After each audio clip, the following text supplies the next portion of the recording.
مفتی طارق مسعود special. اعتکاف وہ عمل ہے جو رسول اللہ صلی اللہ علیہ وسلم نے پابندی سے فرمایا۔ جب آپ صلی اللہ علیہ وسلم کا آخری وقت تھا، عمر کا آخری حصہ تھا، تو اس میں آپ صلی اللہ علیہ وسلم پابندی سے اعتکاف فرمایا کرتے تھے۔ دنیا کی ہر قوم میں اعتکاف کی عبادت رہی ہے۔ جو بت پرست لوگ ہوتے تھے وہ فَنَظَلُّ لَهَا عَاكِفِينَ، قرآن کہتا ہے کہ وہ بھی بتوں کے سامنے جو ہے وہ ادب سے اور اس خاص قسم کی ہیئت بنا کے بیٹھ جایا کرتے تھے۔ تو جب اسلام دنیا میں آیا تو اسلام نے ہمیں بتایا کہ ہم نے اگر عبادت کے لیے اپنے آپ کو باؤنڈ کرنا ہے تو ہم صرف اللہ کے لیے کر سکتے ہیں اپنے آپ کو باؤنڈ، اور وہ بھی مسجد کے اندر۔ تو نبی صلی اللہ علیہ وسلم نے مسجد میں اعتکاف فرمایا۔ اس وقت سے لے کے آج تک امت آپ صلی اللہ علیہ وسلم کے اس عمل کو فالو کر رہی ہے۔ اس کی فضیلت کیا ہے؟ رسول اللہ صلی اللہ علیہ وسلم نے فرمایا ایک دن کا اعتکاف، بشرطے کے اخلاص کے ساتھ ہو، ایک دن کا اعتکاف آپ نے فرمایا انسان کو جہنم کی آگ سے ایسے دور کر دیتا ہے جیسے زمین اور آسمان کا جیسے فاصلہ ہے۔ تو اس عبادت کا بنیادی مقصد یہ ہے کہ انسان پورے سال دنیا کے کاموں میں مشغول رہتا ہے، وہ سال میں کچھ دن اللہ کے لیے نکالے۔ جیسے کوئی شخص ہجرت کرتا ہے، اللہ کے لیے اپنے گھر بار کو چھوڑتا ہے، تو معتکف بھی ایک نوعیت کی ہجرت کرتا ہے۔ وہ اپنے بیوی بچوں کو، اپنے اہل و عیال کو، اپنے رشتہ داروں کو چھوڑ چھاڑ کے اللہ کی گھر میں اور مسجد میں آ کے وہ پڑ جاتا ہے۔ تو اللہ کو یہ عمل بہت محبوب لگتا ہے کہ اتنی مصروفیتوں میں جب لوگ دنیا کی گہما گہمیوں میں مبتلا ہیں، کوئی شخص میری خاطر سب کچھ چھوڑ چھاڑ کے میرے گھر میں آ کے پڑ جاتا ہے کہ اللہ جب تک تو مجھے معاف نہیں کرے گا، جب تک تو مجھے سیدھے راستے پہ چلنے کی توفیق نہیں عطا فرمائے گا، گویا میں تیرا در چھوڑوں گا نہیں۔ تو اللہ کو یہ عمل بہت محبوب ہے، اور پچھلی امتوں میں بھی کسی نہ کسی درجے میں یہ عمل مختلف شکلوں میں مشروع رہا ہے۔ آپ صلی اللہ علیہ وسلم نے اس کی فضیلت بھی بیان کی، اور فقہائے کرام نے قرآن و سنت ہی سے اعتکاف کے مسائل بھی نکالے۔ تو اعتکاف کی سب سے بڑی فضیلت کیا ہے؟ ایک تو وہ فضیلت کہ جو حدیث میں بیان کی کہ مشرق اور مغرب میں جو فاصلہ اور آسمان اور زمین میں جو فاصلہ ہے، اتنا اللہ تعالیٰ جہنم کی آگ سے انسان کو دور کر دیتے ہیں۔ دوسری فضیلت اعتکاف کی کہ اس میں ہم آپ صلی اللہ علیہ وسلم کی ایک سنت کو فالو کر رہے ہوتے ہیں، جو کام نبی نے کیا ہم وہ کر رہے ہوتے ہیں۔ اور قرآن کہتا ہے لَقَدْ كَانَ لَكُمْ فِي رَسُولِ اللَّهِ أُسْوَةٌ حَسَنَةٌ، تمہارے لیے محمد صلی اللہ علیہ وسلم کے عمل میں اسوہ حسنہ، ایک اچھا نمونہ ہے، جیسے انہوں نے زندگی گزاری تم بھی ایسا کرو۔ تو نبی صلی اللہ علیہ وسلم کی سنت اس سے زندہ ہوتی ہے۔ دوسری فضیلت، تیسرا فائدہ اعتکاف میں کیا ہوتا ہے کہ آپ 10 دن جب مسجد کے ماحول میں گزارتے ہیں، مسجد کی ایک روحانیت ہوتی ہے، مسجد گناہوں سے پاک جگہ ہے، تو اس کچھ بھی نہ کریں، اس روحانیت کے اثرات آپ کے دل کے اندر جذب ہوتے ہیں، لاشعوری طور پر آپ کا دل اندر سے تبدیل ہوتا ہے۔ یہ اعتکاف کا تیسرا فائدہ۔ چوتھا فائدہ، آپ کو 10 دنوں تک باجماعت نماز پڑھنے کی توفیق ملتی ہے، آپ کو مسجد میں عبادت کی توفیق ملتی ہے، فارغ علماء کے بیانات سننے کی آپ کو توفیق ملتی ہے۔ یہ ایک بہت بڑا فائدہ ہے اعتکاف کا۔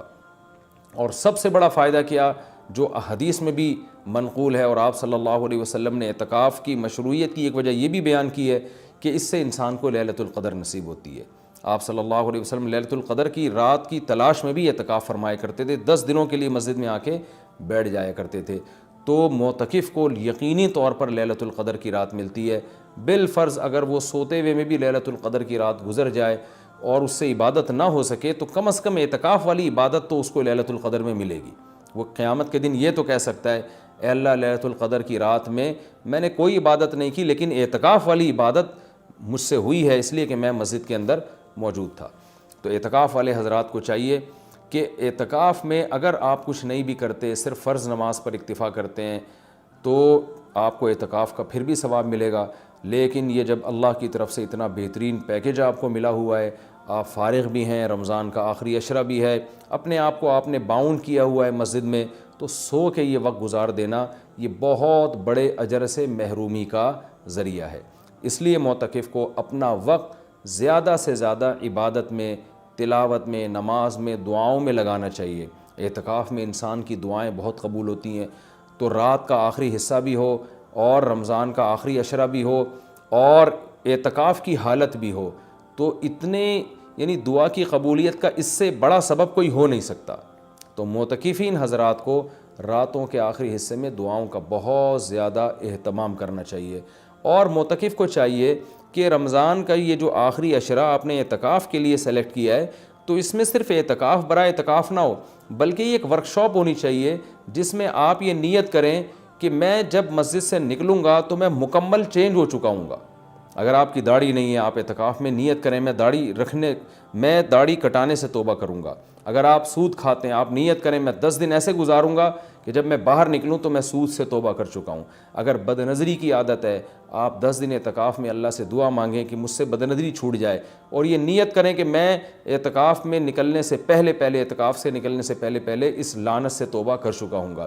اگر آپ کو دھوکہ دینے کی عادت ہے، بد اخلاقی کی عادت ہے، ماں باپ کا دل دکھانے کی عادت ہے، بیوی کا حقوق نہیں ادا کر رہے، بچوں کے ساتھ رحمت والا معاملہ نہیں کر رہے، اخلاق خراب ہے آپ کے، ان تمام بیماریوں سے اور ان تمام گناہوں سے توبہ کا فیصلہ کریں. بلکہ میں تو یہاں تک معتکفین کو کہتا ہوں جو میں نے علماء سے سنا ہے کہ اعتکاف میں جس دن بیٹھیں سب سے پہلا کام آپ یہ کریں کہ اپنے گناہوں کی ایک لسٹ بنا لیں کہ بھئی میرے اندر یہ گناہ ہے، نماز قضا کر دیتا ہوں، میں شراب پیتا ہوں، میں بد نظری کرتا ہوں، یا میں اللہ نہ کرے اور کوئی بڑا جرم کر رہا ہوں. تو سارے جرائم کی لسٹ بنائیں اور پھر آپ یہ نیت کریں اور وہ پرچی اللہ کے سامنے دعا میں رکھا کریں، اللہ یہ میرے جرائم ہیں تو مجھے ان سے توبہ کرنے کی توفیق دے دے. تو پھر وہ اعتکاف حقیقت میں آپ کا اعتکاف بنے گا. اور میں نے اپنی زندگی میں دیکھا ہے کہ جنہوں نے صحیح طرح سے اعتکاف کیا ان کی زندگیاں ہمیشہ کے لیے تبدیل ہو گئیں. اکثر توبہ کرنے والے وہ ہوتے ہیں جو اعتکاف میں جا کر ان کو توبہ کی توفیق ملتی ہے. تو یہ بہت بڑی عبادت ہے، اس کا اہتمام کرنا چاہیے. دوسری بات، پہلے دن سے اپنا عبادت کا کوئی اسکیجول بنا لینا چاہیے. ایسا نہ ہو کہ آپ آ کے بیٹھ گئے اب سوچنے میں 3 دن گزار دیں گے کہ آپ نے کرنا کیا ہے. تو اپنا ایک اسکیجول بنائے کہ بھئی تہجد کتنی، تراویح کی تو پابندی کرنی ہے، تہجد کتنی پڑھنی ہے اور کتنے پارے اس میں پڑھنے ہیں یا کتنی مقدار میں تلاوت اس میں کرنی ہے، تسبیحات کتنی کرنی ہے، کون سی کرنی ہے، دعا کس وقت مانگنی ہے، کتنی دیر مانگنی ہے. یہ پورا ایک اسکیجول پہلے سے ہونا چاہیے آپ کا.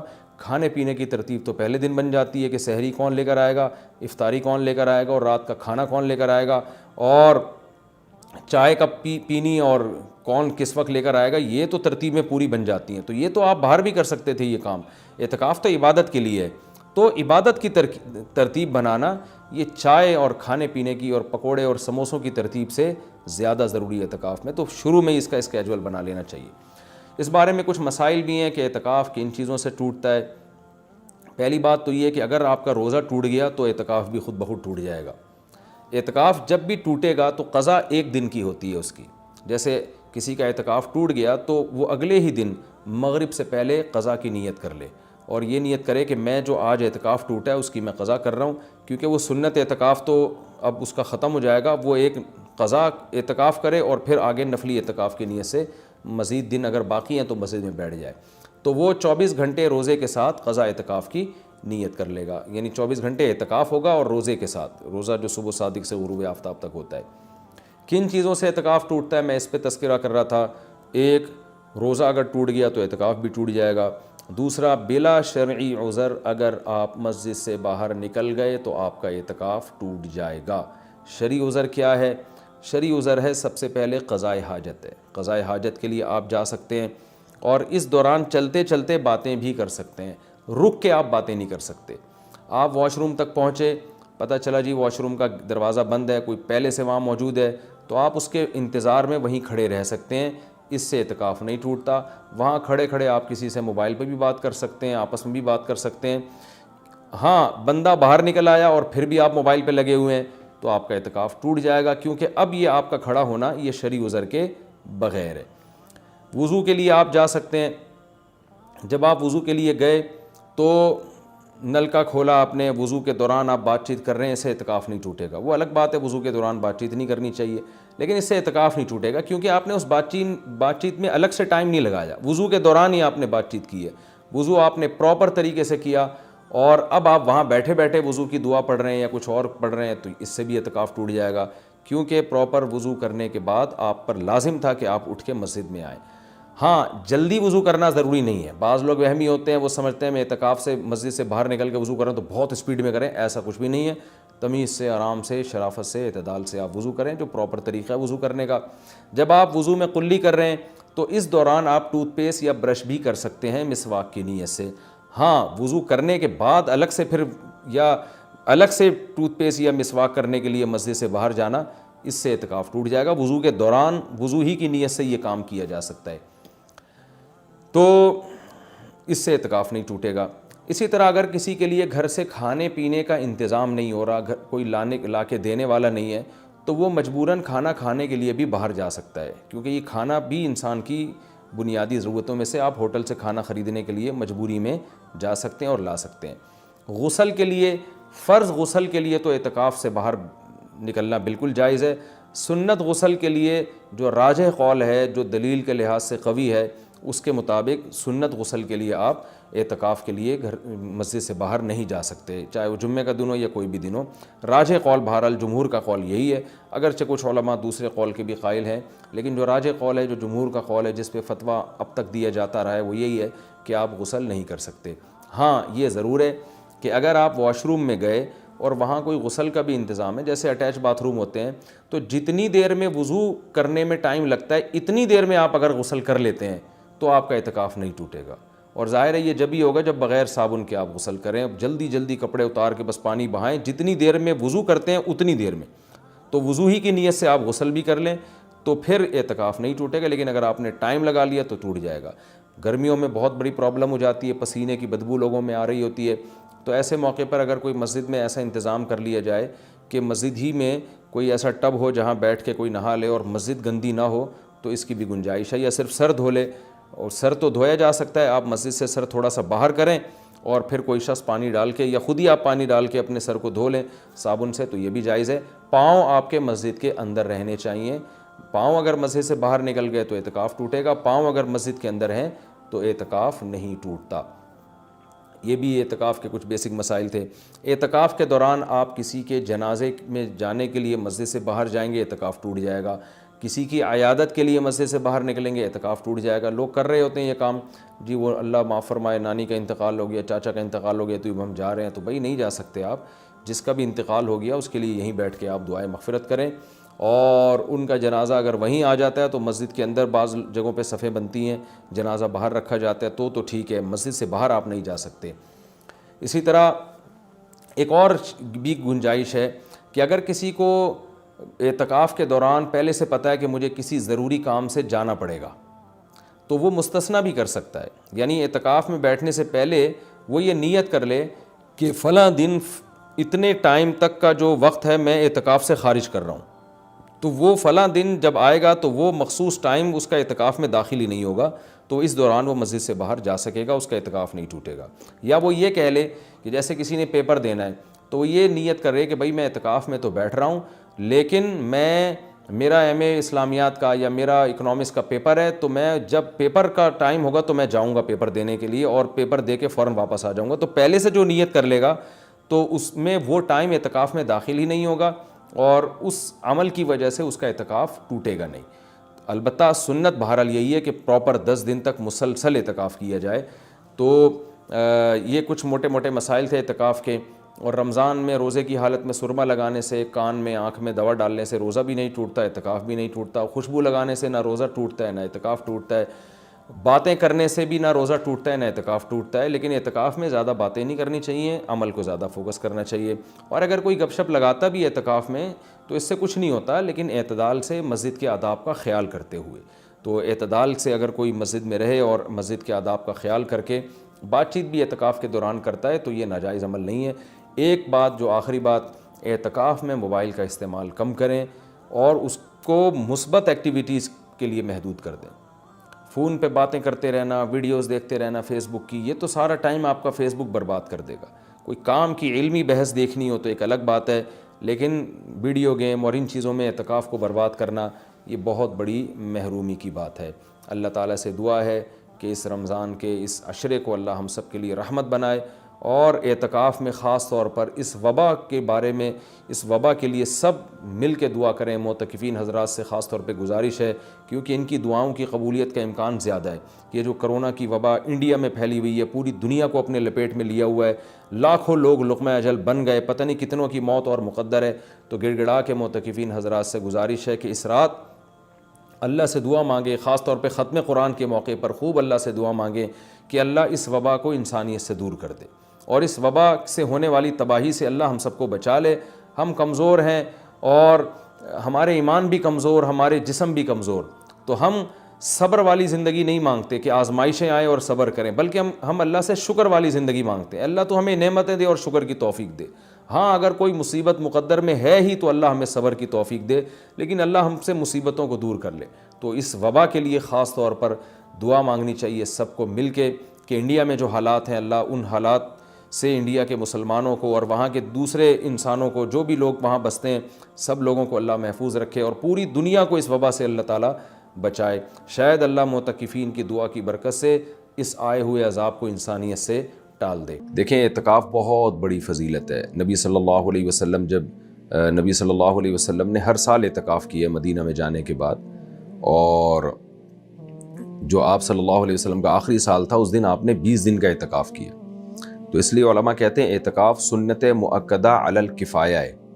علی الکفایہ کا مطلب یہ ہے کہ پورے محلے میں کوئی بھی اعتکاف میں نہ بیٹھے تو پھر سارا محلہ قابل ملامت ہے۔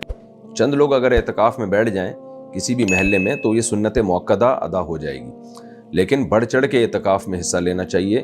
نبی صلی اللہ علیہ وسلم نے فرمایا ایک دن کا اعتکاف انسان کو ایسے جہنم سے دور کر دیتا ہے جیسے زمین اور آسمان کا فاصلہ، اتنا جہنم سے دور ہو جاتا ہے انسان۔ اور سب سے بڑی بات یہ ہے کہ جو لوگ بھی اعتکاف کرتے ہیں ان کو لیلۃ القدر کی فضیلت حاصل ہوتی ہے، اور پورے سال میں جتنی زیادہ فضیلت رمضان کی ہے اتنی کسی مہینے کی نہیں ہے، اور پھر رمضان کے آخری عشرے کی جو فضیلت ہے وہ رمضان کی میں بھی باقی عشرے کی وہ فضیلت نہیں ہے۔ تو اعتکاف والا کتنا خوش قسمت ہوتا ہے کہ ایک تو رمضان، دوسرا رمضان کا آخری عشرہ، اور تیسری بات یہ ہے کہ اس آخری عشرے میں بھی عام عبادت سے ہٹ کر ایک یونیک قسم کی عبادت جو پورے سال نہیں آتی، وہ ہے اعتکاف۔ تو اللہ اس کو اس اعتکاف کی توفیق دیتے ہیں۔ تو یہ بہت بڑی فضیلت ہے۔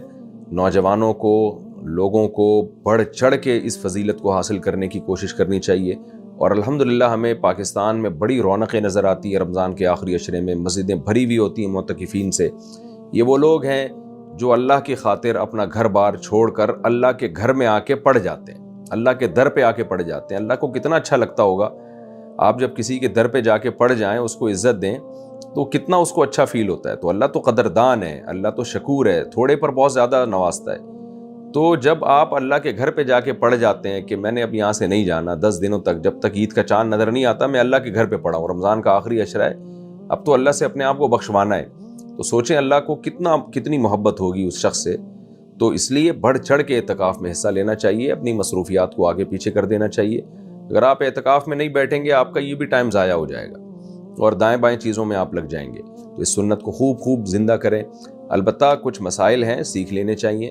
ہم جب بھی کوئی کام کرتے ہیں اگر اس کے مسائل سیکھ کے کریں گے تو پھر وہ کام صحیح ہوگا، اگر مسائل سیکھے بغیر کریں گے تو کام خراب ہو جائے گا۔ ایک آدمی نماز سیکھے بغیر پڑھنا شروع کر دیتا ہے، 2 کے بجائے 3 رکعتیں پڑھ رہا ہے، وضو نہیں کر رہا، تو اس کا نماز پڑھنا نہ پڑھنا برابر ہے۔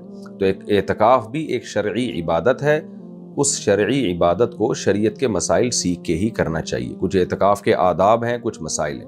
مرد اور خواتین کے اعتکاف سے متعلق بھی ایک اختلافی مسئلے پر بحث چھڑ جاتی ہے کہ کیا خواتین گھروں میں اعتکاف میں بیٹھ سکتی ہیں؟ دیکھیے مسجدوں میں خواتین کا اعتکاف میں بیٹھنا تو فتنے سے خالی نہیں ہے۔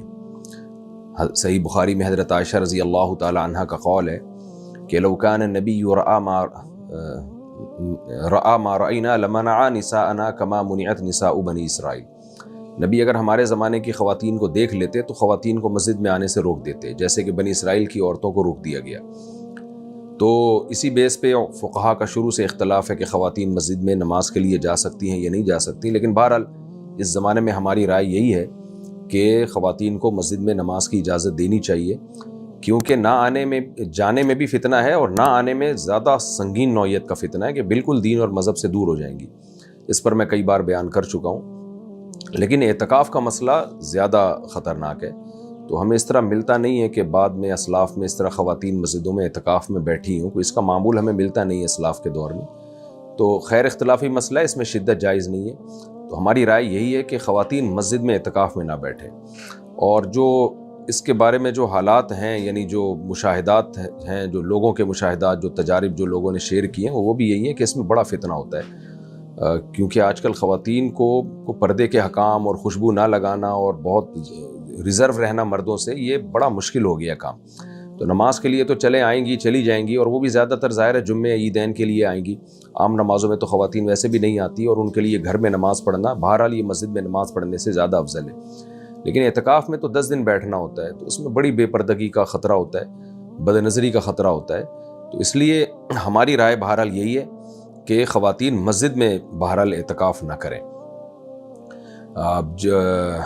باقی علماء کا چونکہ اختلاف ہے، اس لیے شدت بہرحال ٹھیک نہیں ہے اس مسئلے میں۔ باقی گھر میں خواتین اعتکاف کریں گی، کر سکتی ہیں کہ نہیں کر سکتی، تو اس میں بھی دونوں طرف دلائل ہیں، اور دونوں طرف دلائل جاندار دلائل ہیں۔